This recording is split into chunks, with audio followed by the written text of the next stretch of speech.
Peter, you said after the loss to Chicago that despite the results this season, you didn't have intentions of making a coaching change. Can you take us through why? Well, Ryan, I'm looking at the staff as a collective whole, and I know there's been clamoring for a change, and I can understand those concerns. I believe there's an element of continuity and stability that's required here. I believe in working with our staff. This doesn't mean that we're looking at internal change.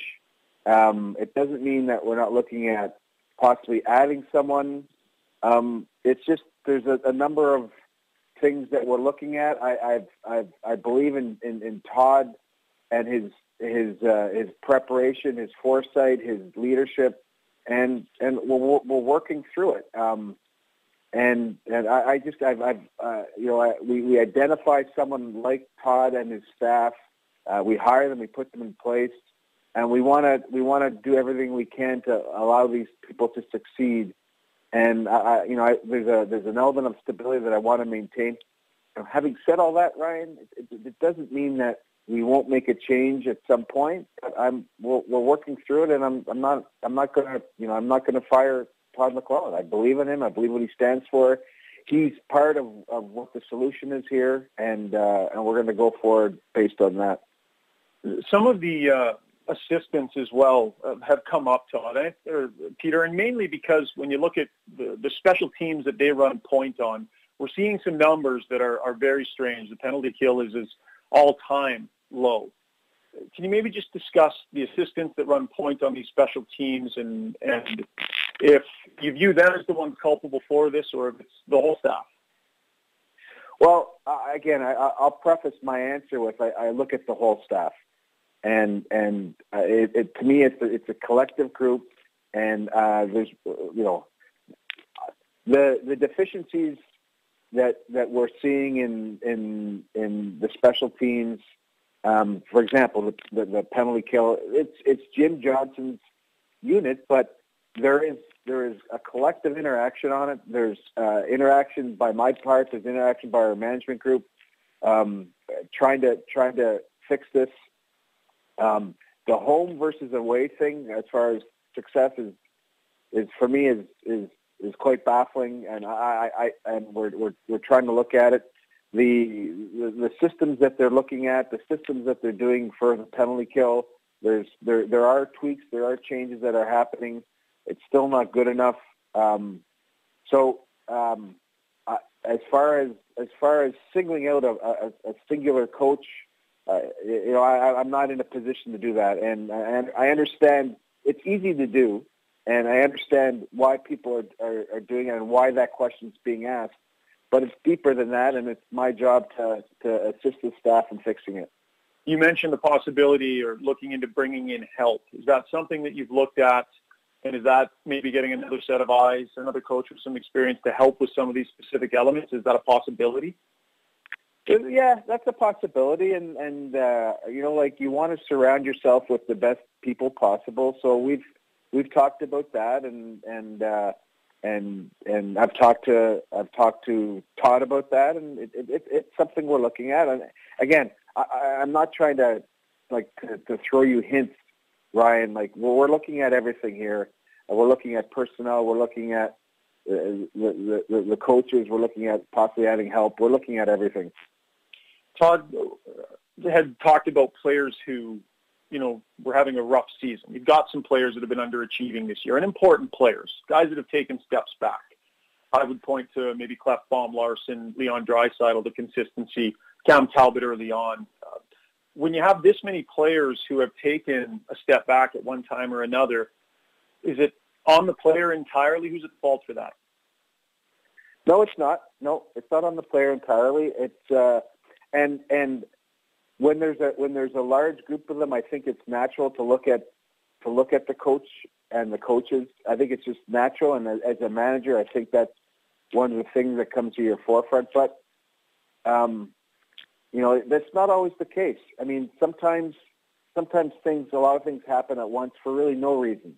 And I've seen it happen before. And if you look at a kind of a string of coming off of injuries, you look at certain pressures for whatever reasons, whether they're contract reasons, whether they're expectation reasons.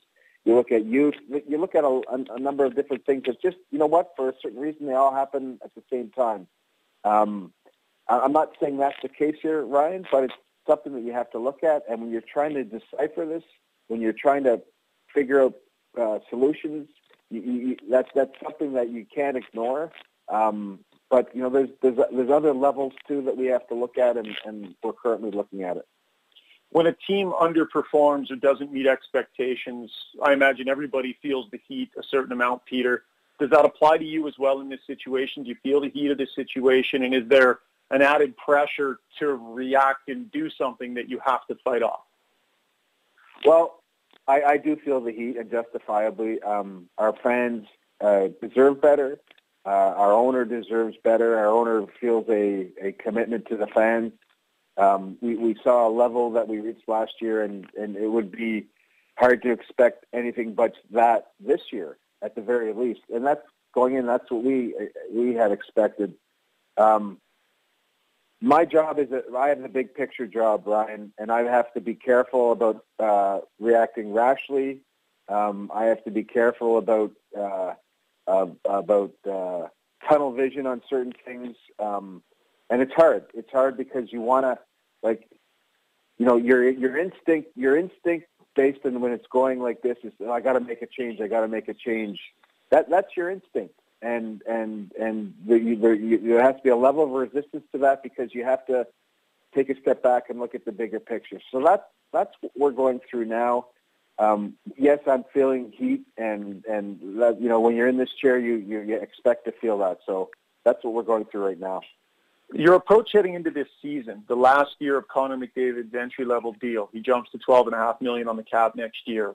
In retrospect, would it have been wise to have been more aggressive in stocking up more for this year and trying to make this year load up your lineup a bit more, given Connor's contract number now versus where it's heading? That's tough. I mean, I know there's we have cap room. We've had cap room. That's tough to look back and say, should we have done anything differently? Like, did guys maybe underperform that we projected otherwise? A little bit. That's a tough question. I really like it's hard, Ryan, to load up just on 1 year, per se. It's hard to do that and not trickle into subsequent years. That's part of it. But it's a fair question. And I suppose maybe as addition to that, maybe not so much loading up, but you look at the trade you made with Jordan Eberle, where you take a player who's a history of producing a certain number of points and trading for a guy that doesn't produce the same number of points.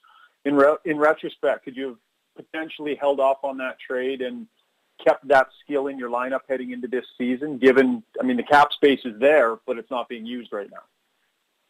Well, again, it's easy to look back. I think what happens is I know what happened is it's a bit of that deal was in fending off a potential offer sheet, and you had to be in a position of strength to fend off a potential offer sheet. So that was an ingredient of that deal, but Ryan certainly hasn't performed as we had expected. But in retrospect, I don't know if I would have done anything differently there because of the offer sheet implications. On Leon Draisaitl, obviously. Correct. Yeah. With the trade deadline coming, Peter, what kind of an approach do you take? Because your team is not in a position to strike for the playoffs. If they're going to make it, it's going to take something pretty special. Are you apt to try and get some help now to help them achieve that? Or do you have to wait and see which way this group goes? I'm going to wait a little bit. Your observation is a fair one, but I'm going to wait a little bit. We've got our pro meetings coming up in next week, So we've got a few games left here before that, and then we're going to have to make a decision, and we'll see where we are in going into the break, and then we'll have to make a decision. I mean, if we're not significantly back to where we should be in that time, and I know it's a short period of time, but there is an element of margins here that really, like, I've seen teams rally. It's rare where we are for teams rally into a spot, but we'll have to make that decision in a week's time or something, and when we're on the break. I think you felt pretty good about your lineup heading into this season. If I recall, in your preseason media availabilities, you felt good about what you had. Has your opinion on the group overall changed given the results that group has largely given you this year? And do you feel like significant changes, whether you make the playoffs or not, will need to be made heading into next year? Well, I don't know about significant changes. We didn't make significant changes, and look where we are now. So I can't answer that at this point. There has to be a lot more assessment and evaluation, Ryan. There has to be more projection rolling into next year, which is, again, we're in the middle of that right now, but we're not. I'm not in a position to really tell you where our direction is as far as change or significant change. I mean, there's going to be change without question, but significant change, I'm not in a position to tell you that at this point. I have my thoughts on it. I have my instinctive thoughts. I want to meet with our group more and drill down a little bit more on that. Yeah, fair enough. You talked about sending off an offer sheet for Draisaitl, and he gets a healthy contract, at $8.5 million. Can you discuss his first year into that contract and what you're seeing from his game, and if there's been a change there, if you think the contract has weighed on him? I think certainly the contract's weighed on him, without question. And I see it in his game. I see it in his body language. I think it has. And he's showing fits and starts. He's showing flashes, but I think it certainly has weighed on him.